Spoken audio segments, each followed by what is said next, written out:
You're listening to Wake Up with Patti Katter, where we're overcoming trials with triumphs. Now, here's your host, Patti Katter. Hello, everybody. Today I have Denny Katona on the show. Welcome to the show, Denny. Hi there. How you doing? Hi, I'm great. Thanks for joining me. We're actually recording on the 4th of July weekend, so I really appreciate your time with that. I know it's kind of a busy time for everybody, right? Yeah, absolutely. Absolutely. Yeah. So Denny, what I love to do on my shows is just jump on in and have my guests tell my listeners a little bit about yourself, where you're from, and we'll go from there. Sure. So I'm originally from a little town in southwestern Pennsylvania called Connellsville. It's kind of equidistant between Pittsburgh and Morgantown. And born and raised up there. Joined the Army National Guard when I was 17. Did the split option thing between my junior and senior year of high school. And then served some time in the part-time guard. Did the college thing for a while. Actually became active National Guard, did recruiting for a couple years, and then 9/11 happened. Flight 93 actually crashed about 45 miles away from where I stood that day. And so I decided to make the switch to the regular Army. I was, young and headstrong and all that type of thing. So I transitioned to the regular Army, had to reclass into chemical operations, and deployed for the invasion of Iraq in 2003, and then again for 2006. And I basically spent 10 years in the regular Army, and enjoyed it. I loved it. But at one point, my knees said, "You're done." And so I ended up getting medically discharged in 2012. And I was very fortunate as I was getting out. I was able to land meaningful employment in the Austin, Texas area. I actually met my wife my first tour at Fort Hood. And so we ended up moving back to Texas and settled in the Austin, Texas area. And here we are. That's amazing. So I have a question for you. I didn't really realize that you were recruiting at one point. Yeah. I still remember my husband's recruiter from the Army, who's probably listening to this. We still talk to him, but I've had several conversations with him over the years about how he sort of felt guilty about recruiting some of these young kids that had to go into wars. So did you have that feeling ever, or because it was before 9/11, you really hadn't thought about it? Yeah. The majority of my recruiting career was pre 9/11. I put a lot of young men and women in boots at that time. I was, a fairly successful recruiter, and it was in the Army National Guard, and I did have a couple of my enlistees ended up getting wounded in combat and everything like that. So it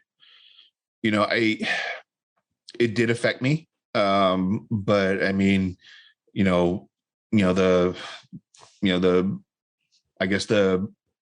an analogy that I used said, "Hey, I don't have a crystal ball," because that was one of their questions. I don't have a crystal ball. Nobody could have predicted what happened in 9/11. So, all that type of thing. And then once 9/11 happened, I was, okay, I'm too young to sit behind a desk, and I was already processing the paperwork to transfer. So. Yeah. And one of the things that I remind that recruiter is, for us, we had a lot of really crappy times. I'm not going to lie, but at the end of the day, we're so very thankful to be, like, right now we live in Florida, and we can't imagine not being here. We love it here. Yeah. And so many amazing things came through those hardships for us. And then the Gold Star families that we've met have also said a lot of the same things, that the people who volunteer to join our military are really strong and resilient, and they were there because they wanted to be. It's not like anybody forced them to be there. So yeah, exactly. Yeah. So tell us a little bit about this organization that you have, OP Veteran. Sure. So to tell that story, I kind of need to go back to, my diagnosis, right? So before I left the regular Army, some strong advice I was given from a friend was, hey, you need to go to mental health or behavioral health and get diagnosed, right, with PTSD if it's appropriate. And so I went and I was diagnosed. So fast forward, I get out and I go to the VA, and it actually took them a couple years to diagnose me with service-related PTSD, and they gave me the standard pharmaceutical cocktail in order to treat that. I mean, as per their treatment protocols. And somebody that I had been friends with, he had been interning with a mental health provider, and he basically asked, well, did they prescribe you a coffin as well? Right. And I learned about this organization called the Korbel-Chad Oelschlager Foundation for PTSD. Their son was diagnosed while he was still an active duty Marine, diagnosed with PTSD, was prescribed a cocktail of, I think, 12 or 13 meds, that he had a toxic pharmacological reaction to those prescriptions, and it killed him. It slowed his heart and killed him. And so they started an organization that funds definitive PTSD treatment outside the VA healthcare system without the assistance of pharmaceuticals. And so I ended up getting help with this through this organization. I underwent EMDR. And so came to find out that they were depleting their coffers because of all the folks that they were helping. So I said, well, let me see what I can do if I can get a donation from my employer or something like that. And I kind of got the ideas churning. Why don't I put on an event? I know people that would maybe donate, a raffle item or two and maybe bring in a band and stuff like that. So that turned into the first spring kickoff, right? Where I threw an event to help a worthy direct service organization that helps veterans. And we were able to raise, I think, $7,700, which provided 77 contact hours of treatment for veterans. And so that led to me networking within the veteran community and learning about all these different organizations out there that I never heard of. And I felt if I'd never heard of them, other veterans never heard of them. So that led to the first OP VetFest or VetFest. And it was basically just to bring together veteran organizations, veteran nonprofit service organizations, veteran-owned businesses to educate veterans about what's out there as far as volunteer opportunities, services, and everything like that. And so it was a huge success. And after that, that's how we formed OP Veteran. And then that was back in 2016. And over the years, we've kind of matured what we do a little bit, and we've kind of analyzed what did throwing the spring kickoff do for me, right? Because it wasn't just, hey, I threw an event because I'm a nice guy. Yes, but there was a sense of purpose, a sense of mission again by doing this and helping those that help us, right? And so that kind of helped me develop that sense of emotionally transitioning and finding a new purpose and passion outside of the military again. And then just, talking with different folks, and you get introduced to ideas or concepts called thwarted belonging, that loss of identity, that loss of sense of purpose, as well as, perceived burdensomeness. And these are all things that that are known within the veteran community, and that's kind of how we've evolved what we do. And we've, do the spring kickoff, we do OP VetFest, we do just engagement events. We take, we just had our Flag Day Freedom Float, where we paid for over 100 veterans to go float the river and just have a great time and commune and connect. And then, we're rolling out a garrison retreat program, which is a 3-day retreat focused on resiliency, peer support, and healthy coping mechanisms. And then we tack on 5 hours of 5 contact hours of treatment for veterans that attend. So it's growing, it's evolving, and it's becoming something very, very, very special. Mm-hmm. That's really amazing. One of the great things that stood out to me about your organization is you mentioned, I'll let you tell them, how much of the funds that you collect go to your cause? 100%. We are a all volunteer based organization. I mean, I'm not going to lie. I long had dreams to be able to do it full time, but I'm not going to be able to do that selling t-shirts and through sponsorships and, the stuff that we do to raise funds to be able to put on the stuff that we do. It's not at the level to where we're receiving grants and stuff that would fund, full-time employees. And it's really, it's a passion endeavor, right? More than employment. So it's 100%. So. Mm-hmm. Yeah. So over this last, 16 years that I've been volunteering and helping nonprofits, I will say that the best ones and the best times that I've had have been the 100% volunteer time, because then birds of a feather flock together.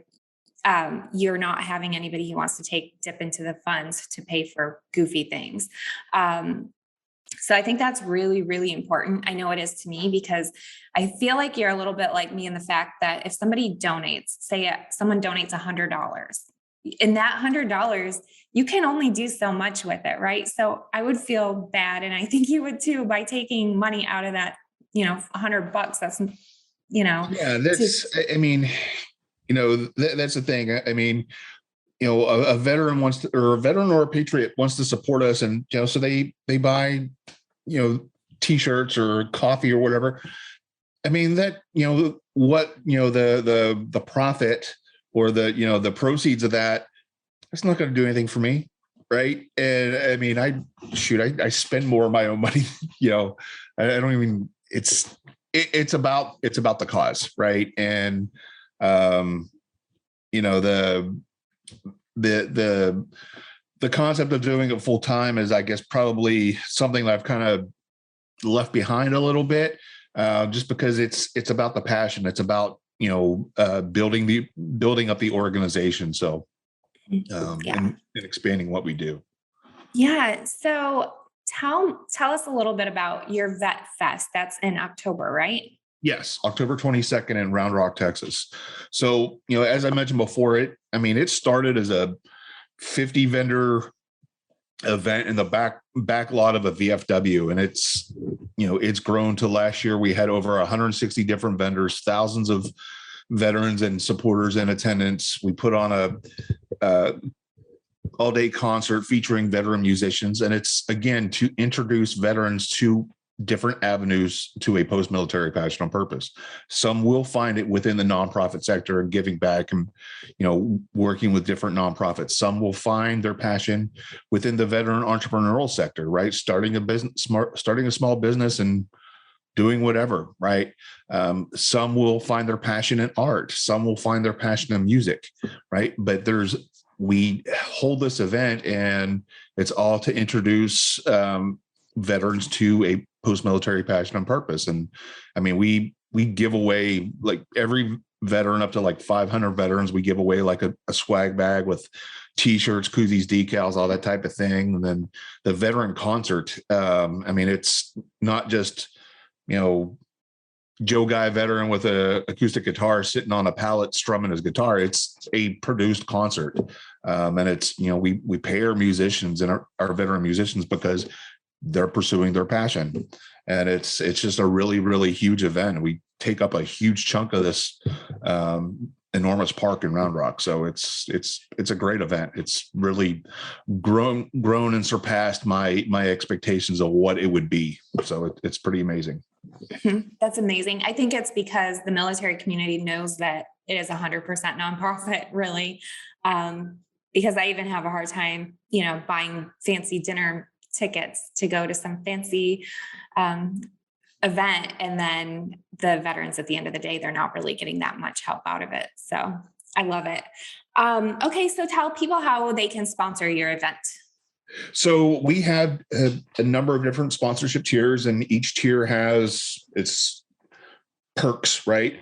And it's, but we have tiers at 500, 1,000, 2,500, 5,000, 10,000. And then we even have a custom tier for any donors that want to exceed the $10,000 mark. And we name them after military vehicles. So it's Amtrak, Bradley, Stryker, Abrams, Paladin, and then the custom tier is Moab, right? After the Moab bomb, or we call it the mother of all benefactors, right? Type of thing. So, but it's there's, like I said, there's specific perks or whatever for each tier, but it's well worth it. And I've seen that so much that this is the event that organizations and businesses want to tie their name to, because it's, hey, like I said, each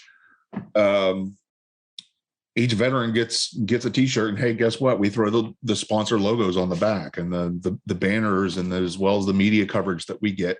It's all great marketing, not just, hey, this is your business name, right? But this shows businesses that are showing a dedication to the veteran community. And that's a powerful impact statement for the public. Yeah. I think as a sponsor, myself, just knowing that those funds are actually going to something that, first of all, this event is going to be a blast for veterans, and then they're going to be able to connect with one another. And I was looking for some sponsorship opportunities that were ran by 100% volunteer organizations. And it was funny because that day you popped up on my Facebook, and I was like, oh my gosh, I owe Denny a phone call. So here we are. But I think it's amazing, you guys, if you're out there listening, and maybe you're a business or an organization, you can't donate the whole sponsorship amount because you might be just starting out or whatever. I'm sure that, they're not going to say no to whatever you can give. It just might not fall into that sponsorship opportunity. But the reason that people usually give, at least speaking for myself, is not for the recognition. It's for actually helping somebody. Yeah, absolutely. And one of the reasons why, we do fund this event through sponsorships is because, like I said, normally a vendor event for a booth, it generally will run a vendor, between $500 and $800. If you're a veteran-owned business, a nonprofit or a governmental agency, there's no fee for you, right? It's 100% fee free, because the event is not about raising funds for us, right? This is not a fundraiser for us. It's about bringing the veteran community together. It's a service that we provide. And because we recognize, hey, there's a lot of nonprofits that pop up that don't have the marketing budget to pay a $800 booth fee, or a small business that doesn't have the money to pay that, right? So that's why this event is funded through sponsorships, right? And it's like I said, we would not be able to do what we do without the help of our community partners and sponsors. Love it. Love it. Denny, one question I ask all of my guests on my show is, what is one trial that you've been through, and how did you overcome that trial with triumph, or are you still working on it maybe? Sure. So, I've had one or two, in 2015, and this was actually after I underwent EMDR. That was my, I talked a little bit about feelings of perceived burdensomeness, right? That perceived burdensomeness led to an attempt, right? And it was literally a miracle, right? I was on a cross-country motorcycle trip. I had stopped for the night, and the only reason I didn't go through with it is because I had metal grips on my motorcycle, and I had temporary neuropathy in my hands, and I didn't have the tensile strength to actually pull the trigger. And the huge things that were weighing me down, that I saw is what was causing me to reach that point. Those things resolved, right? I had a loss of identity and purpose, right? And then 6 months down the road is when I'm planning the first spring kickoff. I had a feeling of perceived burdensomeness because my wife and I were having a hard time conceiving.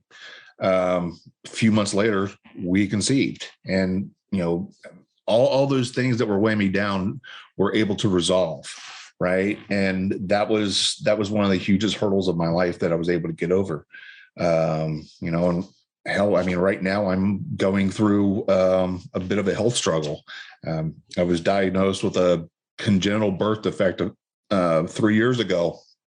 And I've had 4 or 5 surgeries as a result of, and it's difficult. And it's just, I utilize family.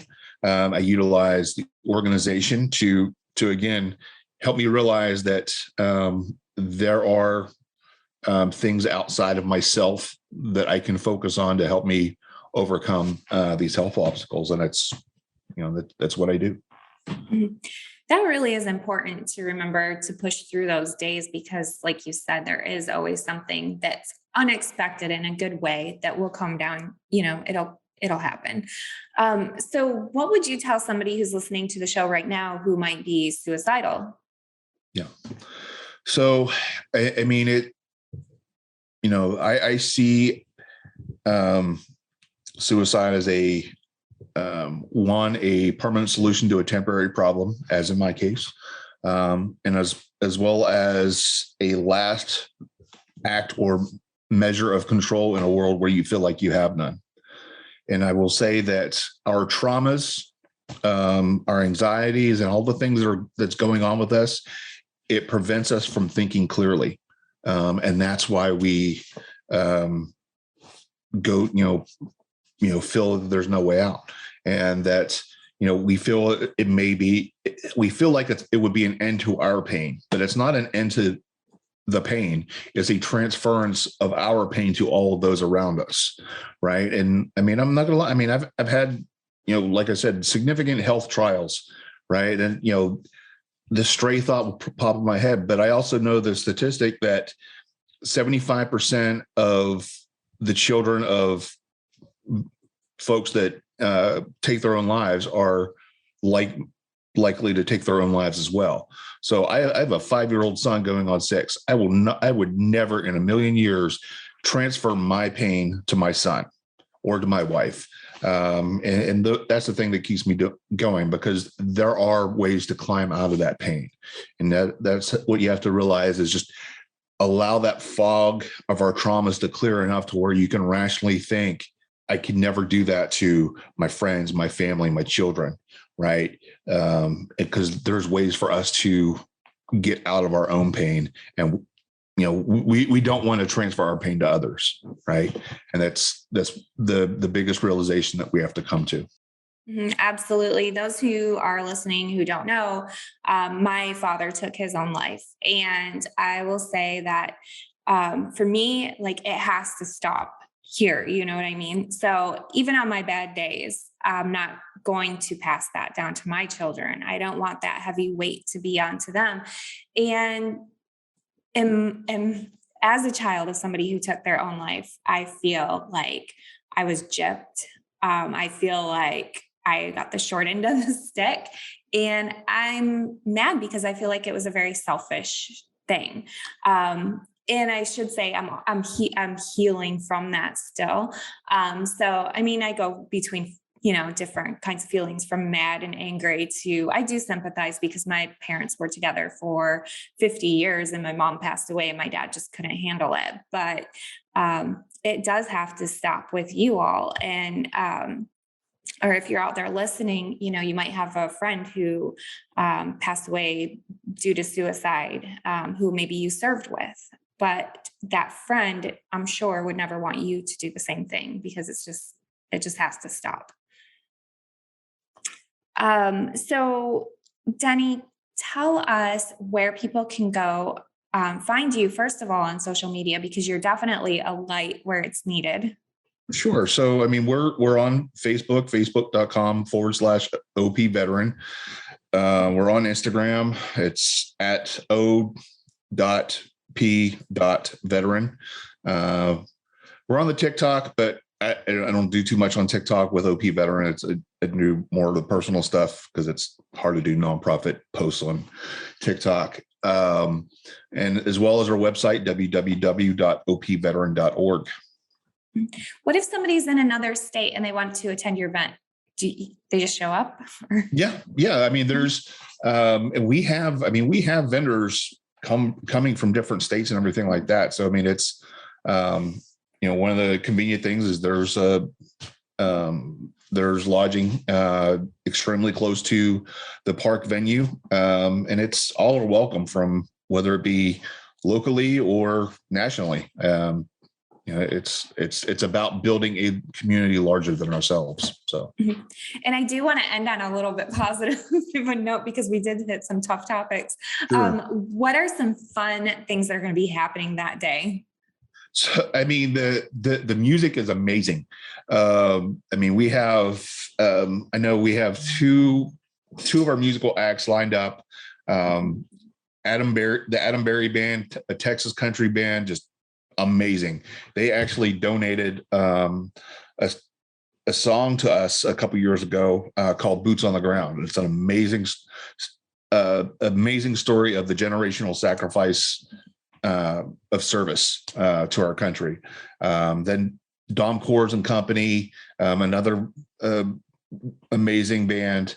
They have just like the Southern bluesy rock style that's just amazing. We have veteran-owned breweries there that we have beverages. I mean, it's a great time. It's a festival.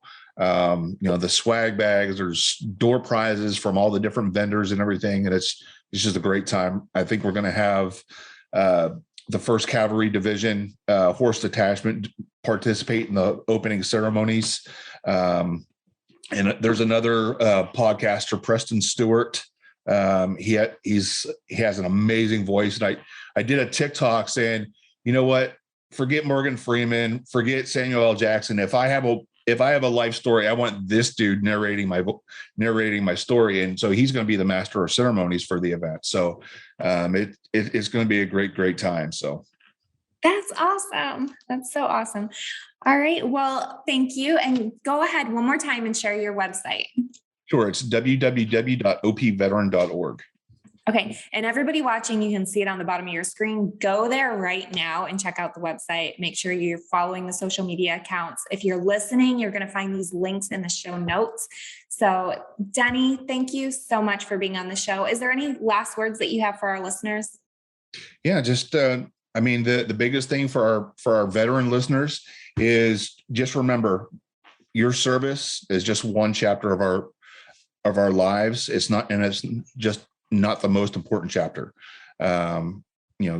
Pursue a post-military passion on purpose. Awesome. And everybody, thank you for listening. Again, go check out opveterans.com. .org. And so go opveteran.org, right? Yes. Okay. All right. So thank you all again for listening, and take care. Thank you, Denny. All right, thank you. Thank you for listening. Please head over to pattikatter.com for the latest updates on Patti, her talk show, and what she's up to. You can also find her on Amazon TV and Roku, and on Facebook, Instagram, and Twitter @Patti Katter. Until next time.